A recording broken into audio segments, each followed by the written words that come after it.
વિરમગામ નગરપાલિકા દ્વારા pre monsoon કામગીરી ક્યારે કરવામાં આવશે? ચોમાસું હવે નજીક હોય શહેરની પ્રજામાં અને વેપારી વર્ગમાં આવો પ્રશ્ન ઠેર ઠેર ચર્ચાઈ રહ્યો. વિરમગામ નગરપાલિકા દ્વારા વિરમગામ શહેરમાંથી પસાર થતી અંદાજિત 3 થી 4 કિલોમીટર લાંબી વરસાદી પાણીના નિકાલ માટે બાજપાઈ નગર વિકાસ યોજના હેઠળ 80 લાખ રૂપિયાના ખર્ચે પાકી વરસાદી ગટર ખુલ્લી બનાવવામાં આવેલી છે.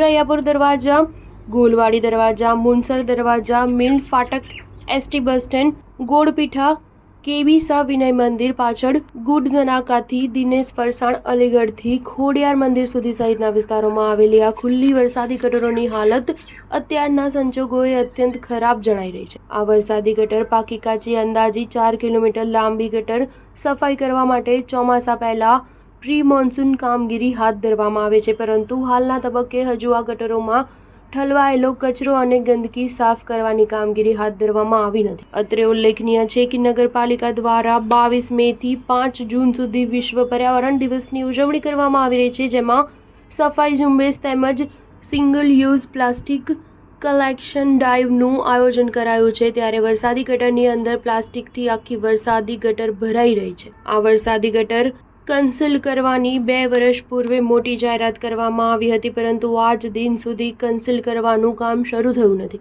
ચોમાસા દરમિયાન વરસાદી પાણી ભરવાના પ્રશ્નો ઉપસ્થિત થશે. શહેરમાંથી પસાર થતી વરસાદી ગટરની અંદર ઝાડી ઝાંખડા, કચરો, કાદવ કિચડના કારણે સાવ છીછરી થઈ ગયેલ છે. વરસાદી ગટરની સફાઈ કરવામાં આવી નથી. આવે તો ચોમાસામાં મોટી આફત નોતરશે તેવું લાગી રહ્યું છે. શહેરીજનોને વેપારીઓ દ્વારા ચોમાસા પૂર્વે વરસાદી ગટરની સાફ સફાઈ કરવામાં આવે તેવી પ્રબળ માંગ ઉઠી છે. Star news 7 Viramgam.